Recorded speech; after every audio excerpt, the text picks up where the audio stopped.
We are announcing today that we are adding 35 assistant United States attorneys to the border to prosecute illegal entries into our country. We're also announcing that we're moving 16 or 18, actually, immigration judges to the border. We are not going to let this country be overwhelmed. People are not going to caravan. People should wait their turn, ask to apply lawfully before they enter our country. So we're sending a message worldwide: don't come illegally. That is so clear. That's our Attorney General speaking yesterday in Washington, D.C. Somebody who lives in a border state is Dana Loesch. She's a radio talk show host, and she joins us today from Dallas. Dana, good morning to you. Good morning.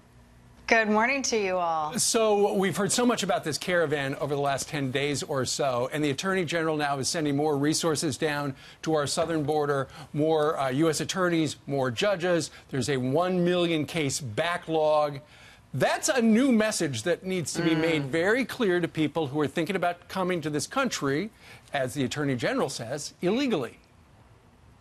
Absolutely. Speaking personally on this, here in Texas, having been down to the border, having met with Border Patrol agents and spoken with a number of Border Patrol chiefs, I understand completely their desire to see law and order in the Department of Justice, and they really needed the Department of Justice to back them up on this. They were thrilled when the president was sending a National Guard to the border because they needed the help. I mean, to see the amount of area that these guys got to cover is amazing. But isn't it great, guys, to have a law and order Attorney General back in the Department of Justice? Because we've missed that these previous 8 years. Someone actually upholding the law and respecting the sovereignty of the United States. It's incredibly refreshing. The best picture that President Trump could have for his belief that our borders are porous are those so-called refugees sitting on top of the fence, effortlessly climbing up, knowing they can get over it in a moment's notice, like we step over a small puddle.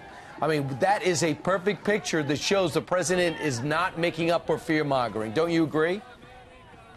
I agree. He's enforcing all the lines that previous administrations have written out, apparently. No, I mean, being down there and talking to people who live near the border, I mean, they have to worry about this as well. They have to worry about their resources being used. Border Patrol have to worry about these incidents being exploited by drug cartels who, when you have mass numbers of individuals who are attempting to enter illegally into the United States, they use that opportunity to traffic tons of drugs right across the border, right under the nose of Border Patrol, who, because of the previous administration, were under-resourced and understaffed. And so now we're finally starting to see movements towards this. With knowing so many people who live by the border, and also, it doesn't even matter if you're by the border. This is an interior problem as well. Yep. I'm so happy to see the administration address this and finally crack down because, look, there's a process to enter the country. If you want to enter the country, you have to go through the legal process just like everyone else does, period. Now, Dana, I know you're an NRA spokesperson. You're meeting in Dallas. The NRA is meeting for the convention in Dallas, and I understand the president's going to be addressing the group.